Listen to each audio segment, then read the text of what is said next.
खेड ते तालुका, तालुका ते जिल्हा, जिल्हा ते शहर जोडणाऱ्या सेवानिवृत्त एसटी कर्मचाऱ्यांचे अनेक प्रश्न प्रलंबित। सेवानिवृत्त एसटी कर्मचाऱ्यांनी केले राज्यव्यापी आंदोलन। नागरिकांना एका ठिकाणाहून दुसऱ्या ठिकाणी पोहोचण्यामध्ये एसटी महामंडळाचा मोठ्या प्रमाणात खारीचा वाटा आहे। खेड ते तालुका, तालुका ते जिल्हा, जिल्हा ते शहर एसटी महामंडळ मागील अनेक वर्षांपासून प्रवाशांना जोडून ठेवत आहे। परंतु आता या सेवानिवृत्त कर्मचाऱ्यांनी राज्यव्यापी आंदोलन पुकारलंय। यामध्ये एकूण संपूर्ण महाराष्ट्रातील 66,000 कर्मचारी सहभागी झाले आहेत। मुख्यमंत्री एकनाथ शिंदे यांना वारंवार भेटण्याचा प्रयत्न केला, परंतु भेट घडून आली नाही। तसेच शंभूराज देसाई, दादा भुसे, सुधीर मुनगंटीवार, सुरेश खाडे अशा अनेक नेत्यांना भेटून पत्रव्यवहार देखील केलाय, मात्र अद्यापही प्रश्न मार्गी नसल्याची खंत यावेळी कर्मचाऱ्यांनी व्यक्त केली आहे। विचार आहे राज्य परिवहन निवृत्त कर्मचारी संघटना महाराष्ट्र या संघटनेचा जनरल सेक्रेटरी मी आहे। आमच्या निवृत्तांची महाराष्ट्रभर संघटना आहे। 32 जिल्ह्यामध्ये त्याच्या शाखा आहेत आणि ट्रेड युनियन ॲक्ट खाली रजिस्ट्रेशन आम्हाला मिळालेलं आहे 2005 साली। आमची आज जे निदर्शनं आहेत ही महाराष्ट्रभर सगळ्या आहेत, प्रत्येक जिल्ह्याच्या डिव्हिजन ऑफिस समोर।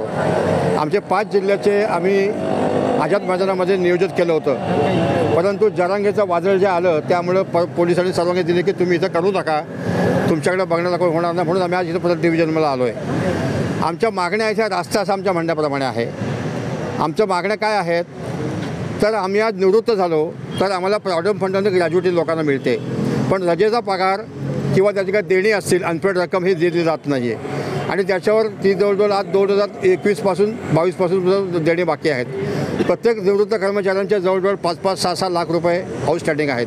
त्याच्यावर व्याज पण एसटी महामंडळ द्याल, आम्ही व्याजाची मागणी केली होती। ते पैसे बँकेत ठेवले असते त्यात कमीत कमी त्याचा व्याज मिळालं असतं, त्याचा उदरनिर्वाह झाला असता। जनरली विचार केला तर आम्ही हे सगळे निवृत्त कर्मचारी एसटीमध्ये असताना हे महाराष्ट्र घडवण्यामध्ये आमचा फार मोठा सिंहाचा वाटा आहे।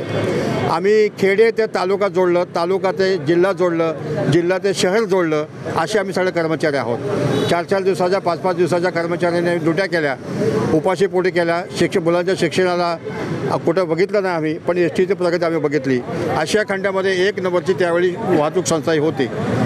आज आमची विनंती सरकारला एवढीच आहे की माननीय शिंदेसाहेब हे ठाण्याचे आहेत।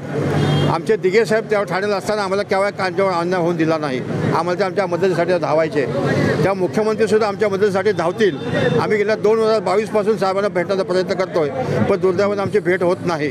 आम्ही साहेबांना विनंती करतो या तुमच्या याच्यामार्फत की आम्हाला तातडीने बोलवा, आमच्या गाण्याने ऐका, काय त्याच्यामध्ये सत्य असत्य करून त्यांना लगेच आम्हाला निर्णय द्या आणि आमच्यावर एक सहकार्य करा अशी विनंती करायला लागलो। एकूण किती कामगार या आंदोलनामध्ये सहभागी झालेले आहेत आणि जर ही 66,000 कामगार सर्व सहभागी झाले महाराष्ट्रामध्ये।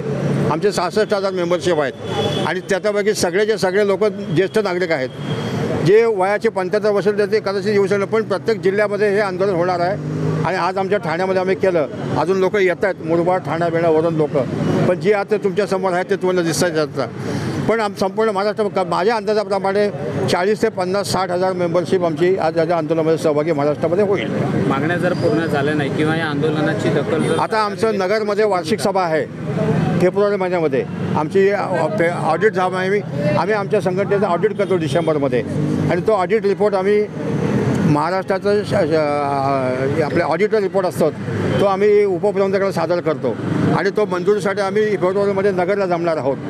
आजच्या ह्याच्यामध्ये जर का महाराष्ट्र शासनाने आम्हाला जर का प्रतिसाद दिला नाही तर येत्या वार्षिक सभेमध्ये आम्ही काय करायचं ह्यासंबंधी निर्णय निश्चित घेऊ। पण आमचं आंदोलन महाराष्ट्रामध्ये चालू राहील हे मी जनरल सेक्रेटरी म्हणून तुम्हाला सांगतो, कारण लोकांनी किती दिवस अन्याय करायचा।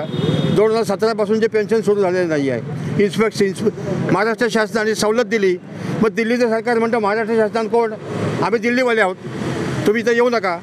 आमच्या कर्मचाऱ्यांना उभं पण करत नाही आहेत। वाशी, मुंबई, तुमच्या ह्या जे कमिशनर ऑफिस आहेत, आता 2014 पासून भारत सरकारने नवीन पेन्शन सुरू केली।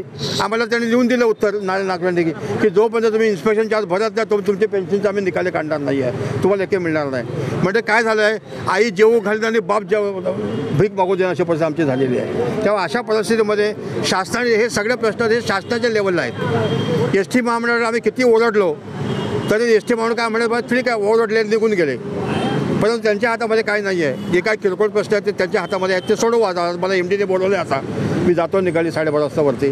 तेव्हा त्या दृष्टीनं आपण सगळ्यांनी आमच्याला प्रसिद्धी द्यावी. आणि हे जे आहेत हे शासनाच्या लेवललाच आहेत. आम्ही शासनाकडे सगळ्या अधिकाऱ्यांना भेटून झालो आजपर्यंत. मुख्यमंत्र्यांना भेटण्याचा प्रयत्न केला. दुर्दैवानं साहेबांचं काम असं जास्त हे असल्यामुळं भेट होऊ शकली नाही आहे. पण आम्हाला कल्पना आहे की तुम्ही जर का प्रसिद्धी दिलीत तर निश्चित साहेबांपर्यंत आमची ओरड पोचेल आणि साहेब आम्हाला बोलवतील आणि आम्हाला आमच्या गाण्याने ऐकून घेतील आणि काहीतरी मार्ग काढतील, अशी मी शासनाच्या वतीनं शासनाला साहेबांना तुमच्या वतीनं मार्फत विनंती करतो. एवढी शासनापर्यंत पोहोचवावी. जय हिंद, जय महाराष्ट्र.